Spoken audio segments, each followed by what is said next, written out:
안녕하세요. 유튜브 채널 미국 주식 이슈워치입니다. 오늘은 미국의 정말 대표적인 금융 거인이죠. 뱅크 오브 아메리카, 티커로는 BAC. 여기에 대해서 아주 깊이 파고드는 시간을 가져보겠습니다. 저희가 조사를 좀 해보니까요. 이 BAC가 단순히 금리 따라서 실적 오르내리는 그런 전통적인 은행의 모습, 이걸 넘으려고 하는 것 같아요. 기술 기반의 통합 금융 플랫폼, 이런 모습으로 좀 변신을 꾀하고 있더라고요. 책임 있는 성장, 이런 기치를 내걸고 디지털 전환에 아주 속도를 내고 있는데요. 여기에는 분명히 투자자 입장에서 보면 매력적인 기회 요인들이 있어 보입니다. 네, 그렇죠. 비전 자체는 상당히 좋아 보입니다. 하지만 동심에 아시겠지만 이게 또 전통은행이다 보니까 구조적인 한계점 같은 것도 분명히 있고 또 시장 경쟁도 만만치 않잖아요. 그리고 거실 경제적인 리스크 요인들 이런 것도 무시할 수 없고요. 맞습니다. 기회와 위험이 공존하는 상황이죠. 네, 그래서 오늘 저희는 이 양면을 좀 균형 있게 살펴보려고 합니다. BAC의 진짜 가치는 어디에 있을까? 투자자로서 우리가 주목해야 할 핵심 포인트는 과연 뭘까? 지금부터 저희와 함께 아주 샅샅이 파헤쳐 보시죠. 자, 그럼 먼저 BAC가 추구하는 큰 그림, 그러니까 비전하고 전략, 여기서부터 좀 짚어볼까요? BAC의 핵심 경영 철학, 책임 있는 성장, 리스폰시블 그로스라고 하죠. 네, 그 슬로건은 많이들 들어보셨을 겁니다. 근데 이게 그냥 좋은 말만 하는 게 아니고요. 구체적인 4가지 축이 있더라고요. 첫째가 고객 중심 경영, 둘째는 최고의 직장 환경 구축, 셋째는 운영 효율성 극대화, 그리고 넷째가 지역사회의 기여. 이런 걸 통해서 지속 가능한 성장을 이루고 그 과실을 결국 주주에게 돌려주겠다. 이런 약속인 거죠. 4가지 축, 고객, 직원, 효율, 사회, 균형 잡힌 접근이네요. 네, 특히 저희가 좀 인상 깊게 본 건요. 월스트리트랑 메인스트리트. 이걸 하나로 묶으려는 전략이에요. 그러니까 월스트리트는 투자은행 IB 부문을 말하는 거고 메인스트리트는 우리 같은 일반 소비자 금융을 뜻하는 거잖아요. 네, 그렇죠. 보통은 이 두 영역이 좀 분리되어 있거나 시너지를 내기 어려운 구조인 경우가 많은데 맞습니다. 근데 BAC는 이걸 하나의 통합 플랫폼으로 만들어서 시너지를 내겠다. 이런 전략인 거죠. 저희가 살펴본 자료에 따르면 이런 강력한 통합 플랫폼, 그리고 아까 말씀드린 디지털 전환, 이 2가지를 통해서 기존의 그냥 은행주라는 틀에서 벗어나고 싶어 하는 것 같아요. 은행주 이상의 평가를 받겠다? 네, 그렇죠. 시장에서 더 높은 가치, 뭐랄까 거의 기술 플랫폼 기업에 준하는 그런 밸류에이션 재평가를 받겠다. 이런 야심찬 목표를 가지고 있는 것으로 보입니다. 책임 있는 성장. 비전 자체는 정말 훌륭합니다. 나무랄 데 없죠. 하지만 좀 냉정하게 볼 필요도 있을 것 같아요. 사실 다른 대형 은행들도 다 비슷한 방향을 외치고 있거든요. 디지털 전환이다, 고객 중심이다. 아, 그렇죠. 구호 자체만으로는 좀 차별화가 어렵다. 네, 그런 면이 있죠. 더 큰 문제는요. BAC가 핵심 시장으로 삼고 있는 미국 소비자 금융 시장이에요. 여기가 이미 JP모건 같은 정말 막강한 경쟁자들이 꽉 잡고 있잖아요. 네, JP모건은 정말 강하죠. 거기서 BAC가 의미 있는 수준으로 점유율을 더 가져온다. 이게 과연 현실적으로 가능할지 좀 의문이 듭니다. 경쟁 환경이 정말 치열하다는 건 분명한 사실이고요. 그리고 더 근본적인 문제도 있어요. BAC 같은 전통적인 은행 모델, 이건 기본적으로 대차대조표, 그러니까 자산 목록에다가 대규모 대출 자산 같은 걸 직접 다 보유하는 방식이잖아요. 네, 그렇죠. 자기들이 직접 대출해주고 관리하는. 근데 이게 소위 말하는 자산 경량화 모델하고 비교하면 예를 들어서 플랫폼 이용 수수료만 받는 핀테크 기업들 같은 경우요. 이런 데랑 비교하면 수익성 지표에서 구조적인 약점을 가질 수밖에 없어요. 효율성 측면에서 좀 불리하다. 구체적으로 어떤 지표를 봐야 할까요? 대표적인 게 자기자본 이익률, ROE죠. 투입한 자기자본 대비해서 얼마나 이익을 내느냐. 이걸 보는 건데 BAC는 이게 한 11%에서 13% 수준으로 추정돼요. 근데 아까 말한 자산 경량화 모델 기업들은요. 이게 30%, 심지어 40%까지도 나옵니다. 와, 30, 40%요? 차이가 엄청나네요. 거의 2배, 3배 가까이. 네, 거의 20%포인트 이상 차이가 나는 거죠. 또 총자산 이익률, ROA라고 하죠. 보유한 전체 자산 대비 이익률인데 이것도 BAC는 1% 내외인데 저쪽은 10% 이상이에요. 이것도 10%포인트 가까이 차이가 나는 거죠. 왜 이렇게 차이가 많이 나는 건가요? 이게 결국은 금융위기 이후에 강화된 대규모 자기자본 규제, 이것 때문에 자기 자본을 많이 쌓아둬야 하고요. 또 상대적으로 수익률이 아주 높지는 않은 대출 자산 운용 비중이 높기 때문이에요. 아하, 규제 때문에 자본 묶이는 것도 있고 대출 자체가 고수익은 아니니까. 네, 그렇죠. 이런 건 뭐 단기간에 해결될 문제가 아니거든요. 구조적인 문제라서 실제로 최근 실적 발표를 봐도요. 핵심 수익원이라고 할 수 있는 순이자 이익, NII라고 하죠. 예금 받아서 대출해주고 남는 이자 마진 수익, 이게 증가세가 좀 둔화됐어요. 아, NII 증가세가 꺾였다. 네, 이것도 결국 이런 구조적인 한계를 좀 보여주는 게 아닌가, 저는 좀 우려스럽게 보고 있습니다. 물론 경쟁 환경 녹록치 않고 전통은행 모델의 그 수익성 한계, 그 부분은 뭐 부인할 수 없겠죠. 하지만 BAC가 그냥 손 놓고 있는 건 아닌 것 같습니다. 구체적인 목표하고 실행 전략을 가지고 움직이고 있다는 점, 이걸 좀 주목해야 할 것 같아요. 예를 들어서 저희가 본 분석 자료를 보면요. 미국 소비자 금융시장 규모가 약 20조 달러래요. 어마어마하죠. 20조 달러. 네, 엄청난 시장이죠. 여기서 BAC의 현재 예금 점유율이 한 10% 정도 수준인데 이걸 앞으로 3년 안에 11%까지 끌어올리겠다. 이런 명확한 목표를 제시했어요. 1%포인트 올리는 거죠? 3년 내 1%포인트 추가 확보. 쉽지 않은 목표 같은데요? 쉽진 않겠죠. 근데 그냥 목표만 던진 게 아니고요. 구체적인 전략이 있어요. 아까 잠깐 언급했지만 BAC의 디지털 뱅킹 활성 사용자 수가 약 3,800만 명에 달한다고 해요. 3,800만 명이요? 엄청하네요. 네, 이 방대한 사용자 기반을 활용해서 비용이 적게 드는 핵심 예금을 유치하겠다는 거고요. 동시에 BAC의 또 다른 강점이죠. 아주 강력한 자산관리 서비스, 메릴. 메릴 린치였죠, 예전에. 아, 네.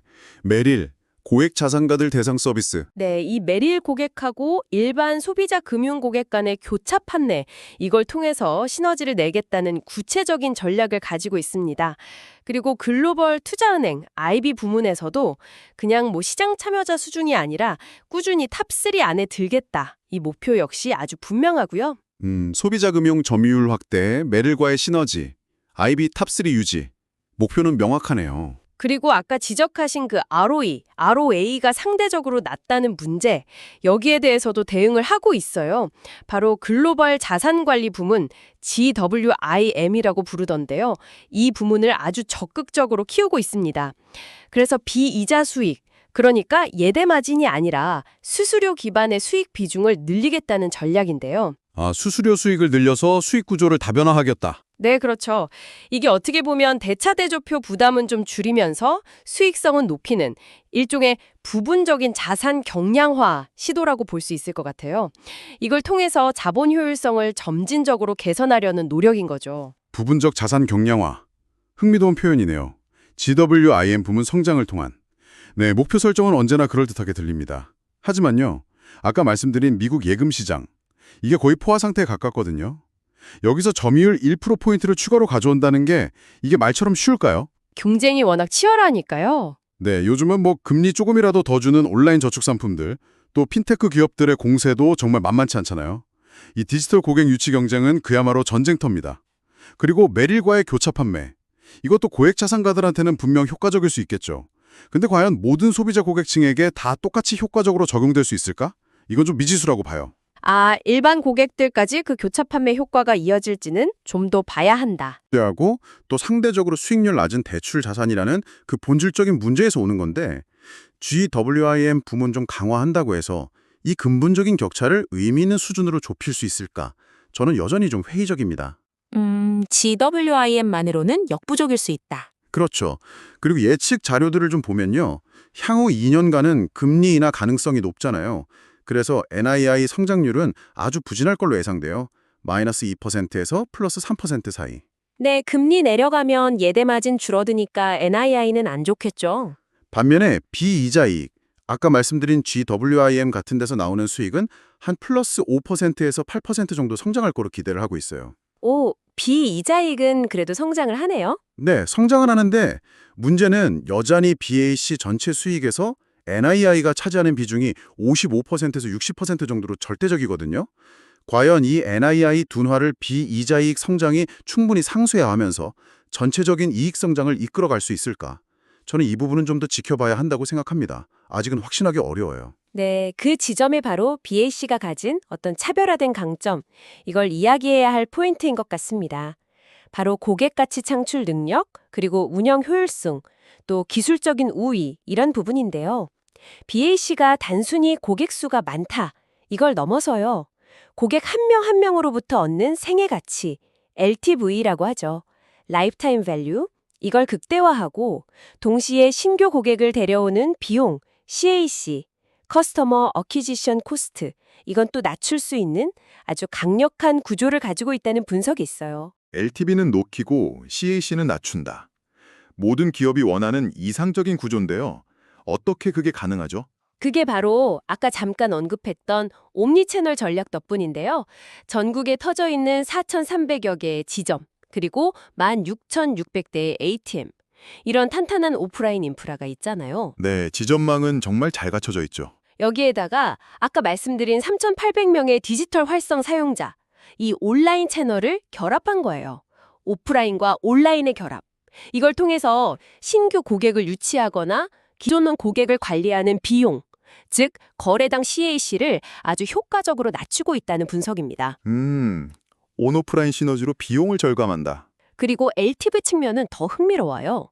일반 소비자 금융 고객이 예를 들어서 돈을 좀 모으고 자선을 불려나가면요. 자연스럽게 고액자산 관리 서비스인 메릴로 연결이 되는 거예요.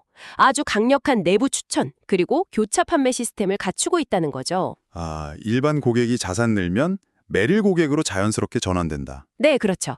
고객 입장에서는 서비스가 끊기지 않고 이어지니까 좋고, BAC 입장에서는 고객 한 명당 창출하는 가치가 시간이 갈수록 기하급수적으로 늘어나는 구조인 거죠.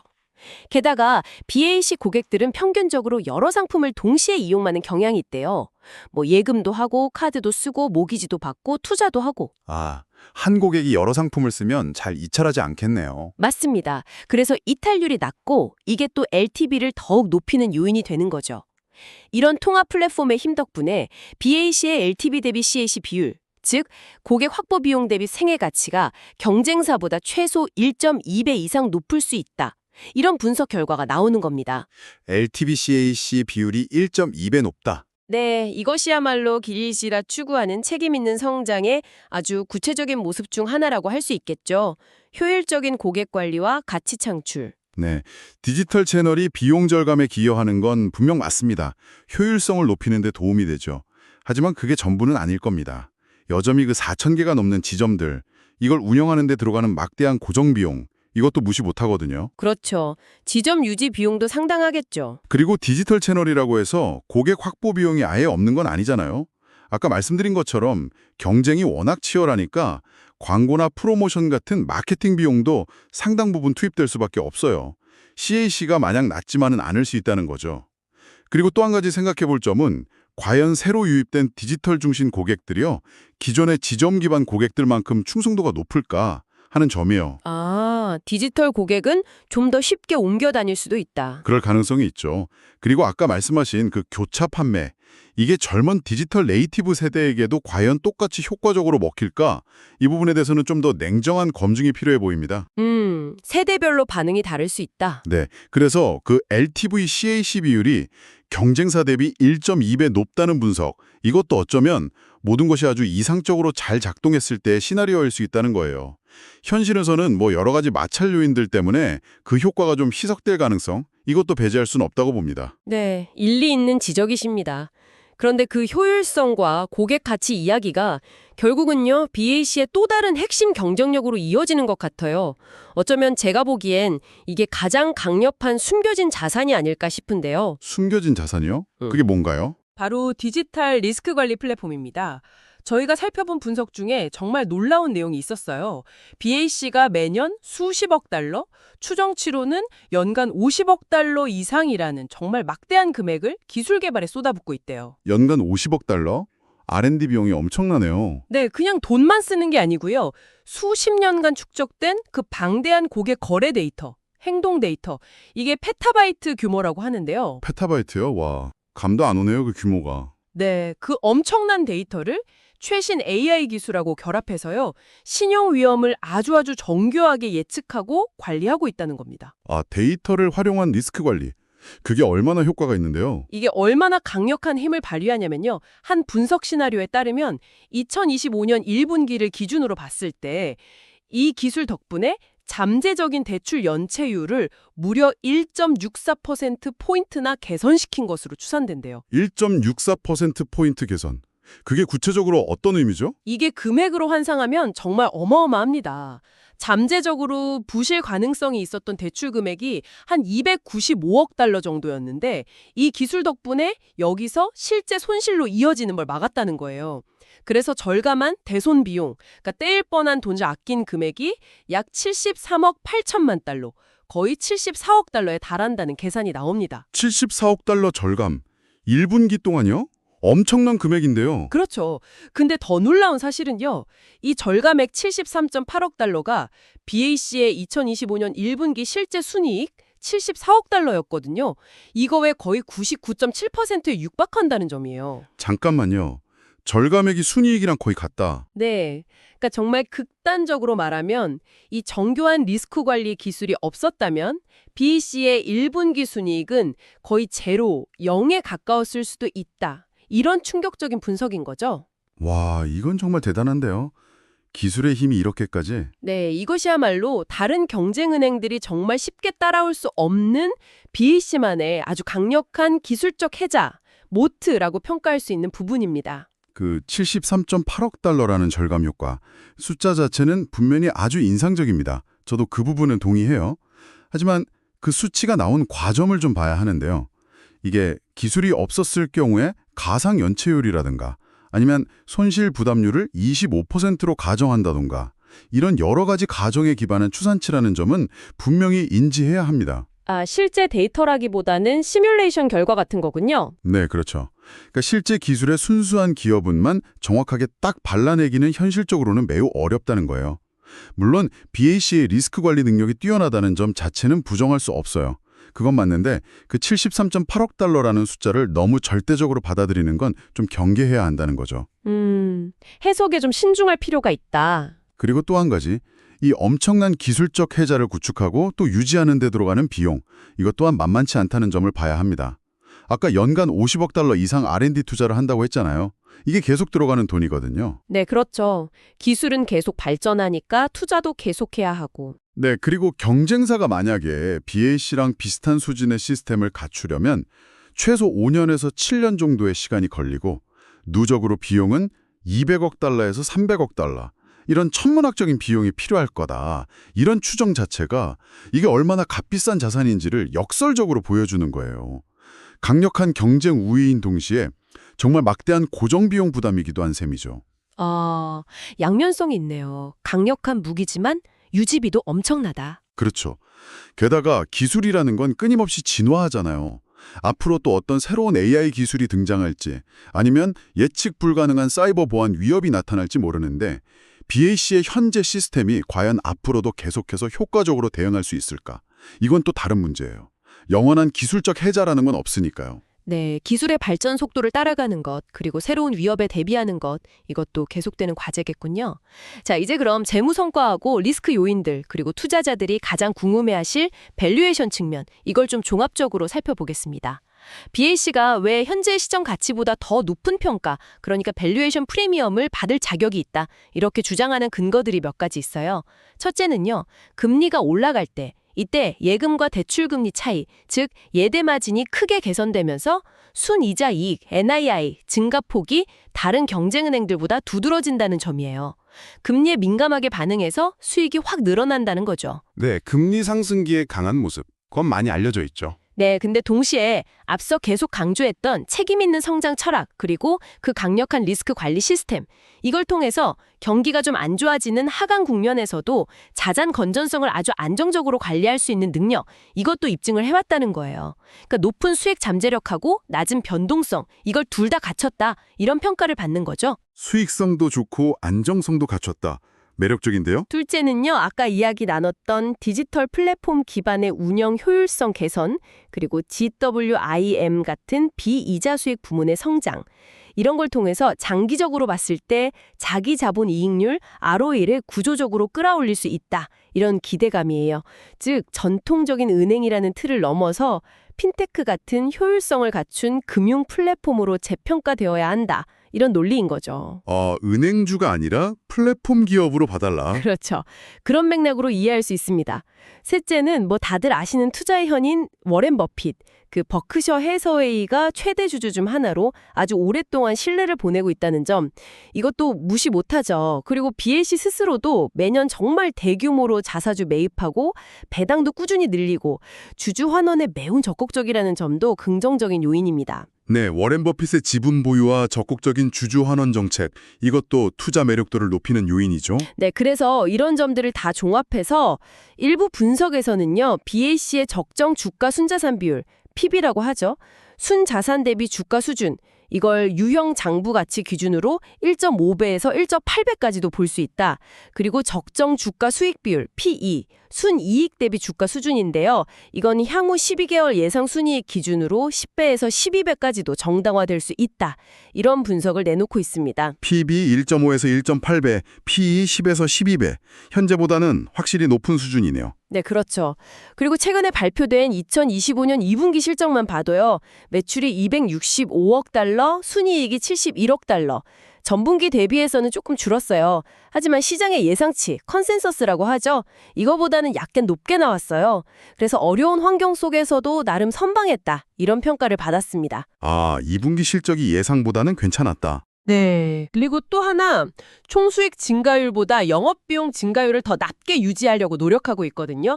덕분에 긍정적인 영업 레버리지 효과, 그러니까 수익이 늘어나는 속도가 비용이 늘어나는 속도보다 더 빠른 효과, 이것도 기대해 볼 수 있다는 분석입니다. 긍정적인 요인들도 꽤 많아 보이긴 합니다. 하지만 그 긍정론에 대한 반론 역시 만만치 않아요. 첫째, 아까 금리 민감도가 높다는 거요. 그게 양날의 검이라고 말씀드렸죠. 금리가 지금처럼 내려가는 시기에는 오히려 NII가 급격히 줄어드는 역풍을 맞을 수 있어요. 그렇죠. 금리 하락기에는 불리하다. 네, 실제로 향후 금리 인하 가능성을 반영해서 NII 성장률 전망치가 아까 말씀드린 것처럼 마이너스 2%에서 플러스 3% 수준으로 매우 낮게 제시되고 있잖아요. 이게 현실인 거죠. 둘째, 그 디지털 전환하고 효율성 개선 효과. 이것도 계속해서 투입해야 하는 막대한 기술 투자 비용, 그리고 날이 갈수록 심해지는 핀테크나 다른 대형은행들과의 경쟁. 이것 때문에 상당 부분 상쇄될 가능성이 높다고 봅니다. 효과가 생각보다 크지 않을 수 있다는 거죠. 비용과 경쟁 때문에 효과가 깎인다. 셋째, 워렌 버핏 투자. 버핏이 BAC의 대규모 투자를 단행했던 시기하고 지금의 거시경제 환경, 특히 금리 수준이나 규제 환경은 정말 크게 다릅니다. 버핏이 투자했다는 사실이 현재 BAC의 적정 밸류에이션을 무조건 보증해주는 건 아니라는 거예요. 시대적 상황이 다르다. 네, 실제로 BAC의 현재 PB를 보면요. 약 1.1배 수준이에요. 이게 여전히 JP모건 같은 최우량 경쟁사들, 거기는 PB가 1.2배에서 1.3배 정도 되거든요. 여기보다 낮아요. 아직 JPM보다는 낮군요. 네, 이건 뭘 의미하냐면 시장이 BAC가 보유하고 있는 대규모 장기만기 채권 포트폴리오, 여기서 금리가 오르면서 발생한 미실현 손실 리스크, 이걸 여전히 주가에 반영하고 있다는 명백한 증거라고 봅니다. 채권 미실현 손실 문제? 그게 아직 발목을 잡고 있다? 그렇죠. 그리고 2분기 실적이 전분기 대비 QOQ로 감소했다는 사실, 이것도 마냥 긍정적으로만 해석하기는 어렵습니다. 추세가 꺾인 걸 수도 있으니까요. 그리고 제가 정말 가장 우려하는 부분은요. 아까 잠깐 언급했지만 신용 리스크에 대한 높은 민감도예요. 신용 리스크 민감도요? 네, 한 분석 결과를 봤는데 상당히 충격적이었어요.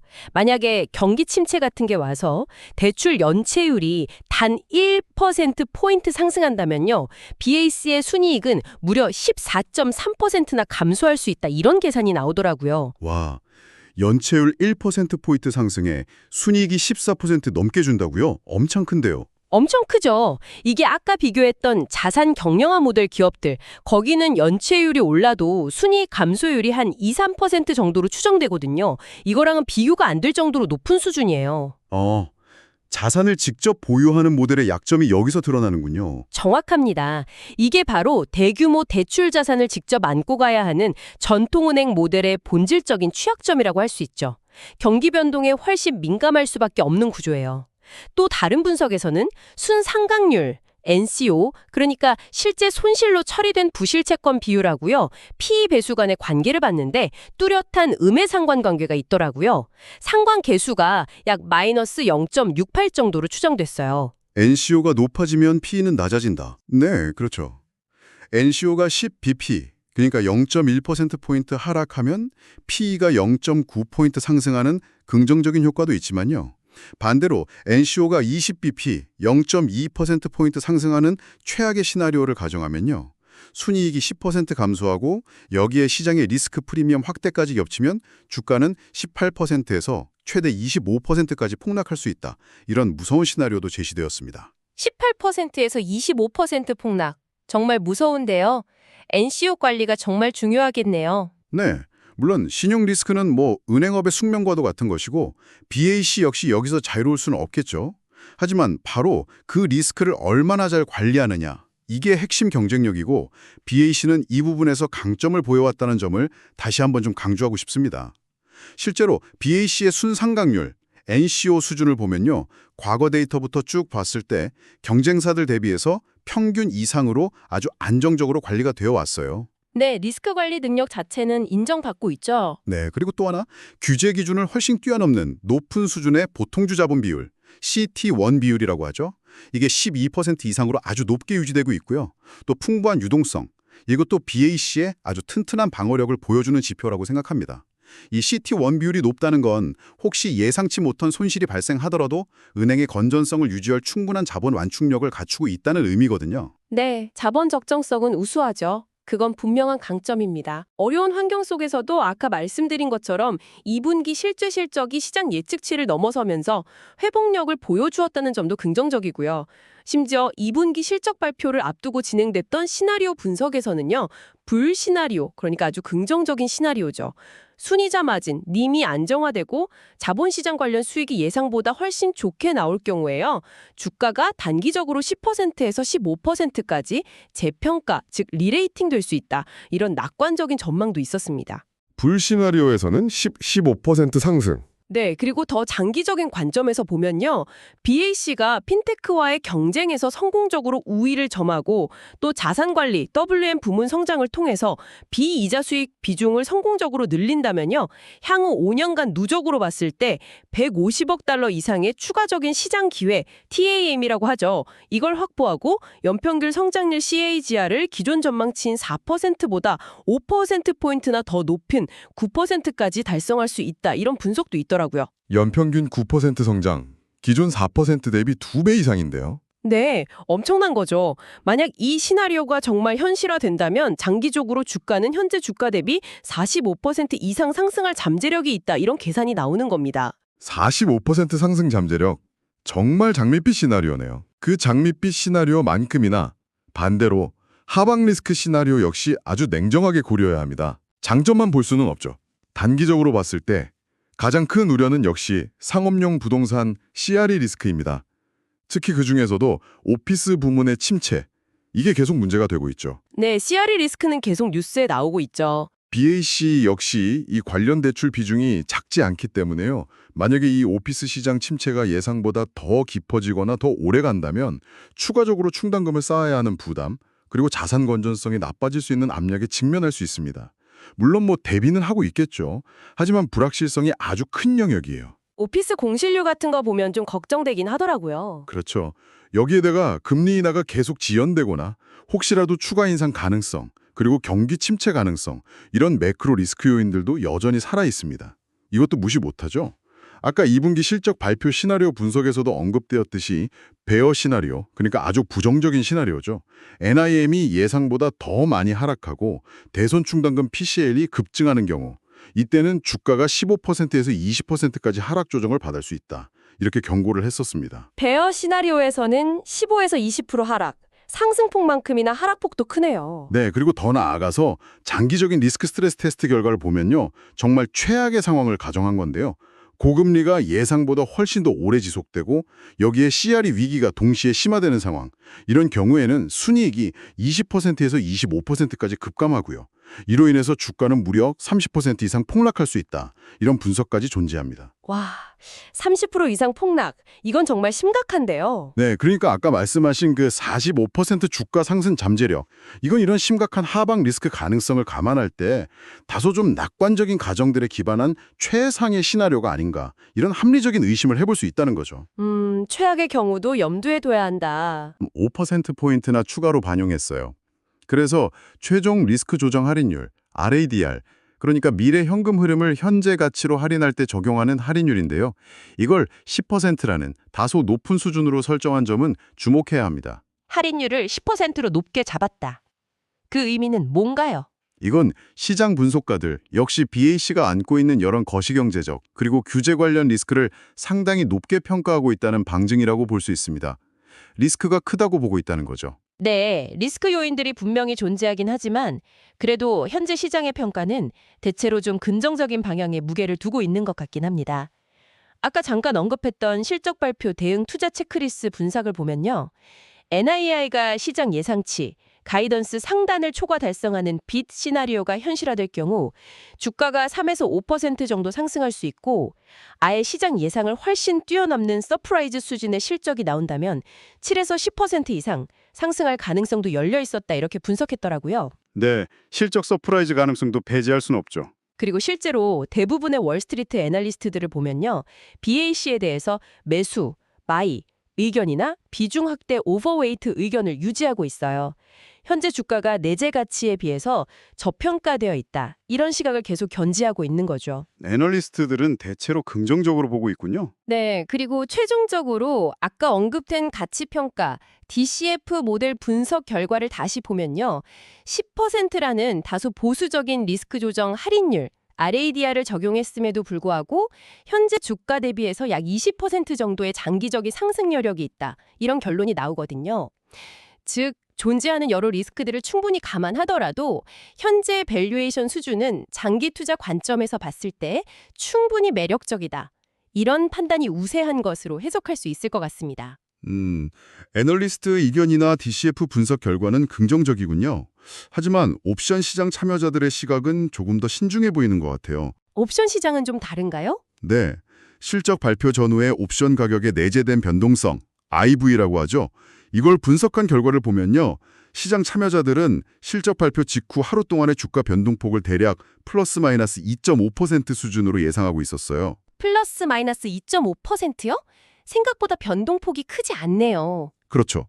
이게 뭘 의미하냐면 시장의 엄청난 어닝 서프라이즈나 어닝 쇼크보다는 대체로 예상 범위 내의 실적 발표를 점치고 있다는 거예요. 따라서 주가의 단기적인 움직임은 좀 제한적일 수 있다. 이런 신호를 읽힐 수 있는 거죠. 아, 큰 움직임은 없을 걸로 봤다. 네, 그리고 만약에 NII가 시장의 기대를 밑도는 미스 시나리오가 발생하면 주가는 4%에서 6% 정도 하락할 수 있고 아까 말씀드린 것처럼 대부분의 지표가 부진하게 나오는 최악의 베어 시나리오가 현실화될 경우에는 5%에서 8%까지 하락할 수 있다. 이런 예측도 있었습니다. 하방 리스크도 여전히 열려 있군요. 그럼요. 결국은 아까 언급했던 상업용 부동산 BRE 리스크, 금리 변동성 리스크, 그리고 경기 침체 리스크. 이 삼각편대가 여전히 BAC의 주가를 짓누르는 핵심 요인이라고 봐야 하고요. 이러한 복합적인 위험들이 아직 현재 주가에 완전히 그리고 충분히 반영되지 않았을 가능성, 이것도 염두에 둬야 합니다. 섣부른 낙관론은 경계할 필요가 있다는 거죠. 네, 알겠습니다. 자, 그럼 오늘 나눈 이야기들을 좀 정리해 볼까요? 뱅크 오브 아메리카는 책임 있는 성장이라는 아주 명확한 청사진 아래에서 디지털 전환을 통해서 운영 효율성을 개선하고 또 통합 금융 플랫폼으로서의 강점을 살려서 고객 가치를 극대화하려는 노력이 아주 인상적이었습니다. 특히 방대한 데이터와 기술력을 활용한 그 정교한 리스크 관리 능력, 이게 눈에 잘 띄진 않지만 아주 강력한 경쟁 우위가 될 수 있다는 점, 그리고 꾸준히 성장하는 자산관리, GYM 부문의 잠재력, 이런 부분들은 긍정적인 미래를 기대하게 하는 요인이라고 할 수 있겠습니다. 그리고 현재 주가 수준 역시 여러 리스크 요인들을 감안하더라도 장기적인 관점에서는 매력적인 구간에 있다. 이런 분석이 다수 존재한다는 점도 확인했고요. 네, 반면에 금리 변화나 경기 침체 같은 거시경제 변수의 실적이 크게 좌우될 수 있는 그 높은 민감도, 이건 BAC가 앞으로도 계속 극복해야 할 구조적인 과제라고 생각합니다. 특히 단기적으로는 상업용 부동산, 그중에서도 오피스 시장 관련 리스크가 가장 큰 부담 요인으로 남아 있고요. 또한 전통적인 은행 모델이 가진 자본 효율성 문제, 그리고 치열한 시장 경쟁 속에서 핵심 수익원인 NII의 성장 둔화 가능성, 이것도 여전히 경계해야 할 부분입니다. 시작은 이러한 다양한 위험 요인들을 분명히 인지하고 있고 이것이 경쟁 우량은행 대비 다소 낮은 현재의 밸류에이션에 반영되어 있는 것으로 해석하는 것이 합리적일 것 같습니다. 네, 오늘은 저희가 조사한 내용을 바탕으로 뱅크 오브 어메리카의 성장 기회와 또 내재된 리스크 요인들을 정말 다양한 각도에서 심층적으로 분석해 보았습니다. 오늘 저희 이야기가 BAS에 대한 균형 잡힌 시각을 갖는데 조금이나마 도움이 되셨기를 바랍니다. 마지막으로 중요한 말씀을 꼭 드려야 할 것 같습니다. 오늘 저희가 공유해드린 내용은 특정 종목에 대한 투자 추천이나 매수 또는 매도 권유가 절대 아닙니다. 네, 맞습니다. 투자 조언이 아닙니다. 저희가 제공해드린 정보는 오직 정보 제공 목적으로만 활용되어야 하고요. 이 정보에 기반한 모든 투자 결정은 전적으로 투자자 본인의 판단과 책임하에 이루어져야 한다는 점 꼭 기억해 주십시오. 모든 투자는 원금 손실의 위험을 내포하고 있다는 사실도 항상 명심하셔야 하고요. 또한 오늘 분석 내용 중에는 저희가 AI의 도움을 받아 생성한 정보가 일부 포함되어 있을 수 있습니다. 그 과정에서 혹시라도 발생할 수 있는 오류나 실제 정보와의 차이가 존재할 수도 있다는 점을 유념해 주시기 바랍니다. 네, 따라서 실제 투자 결정을 내리시기 전에는 반드시 공식적인 기업 공시 자료나 여러 다른 경로를 통해서 추가적인 정보를 꼭 확인하시고 교차 범증하시는 등 각별한 주의를 기울여 주시기를 다시 한번 당부드립니다. 지금까지 유튜브 채널 미국 주식 이슈워치였습니다. 들어주셔서 감사합니다. 감사합니다.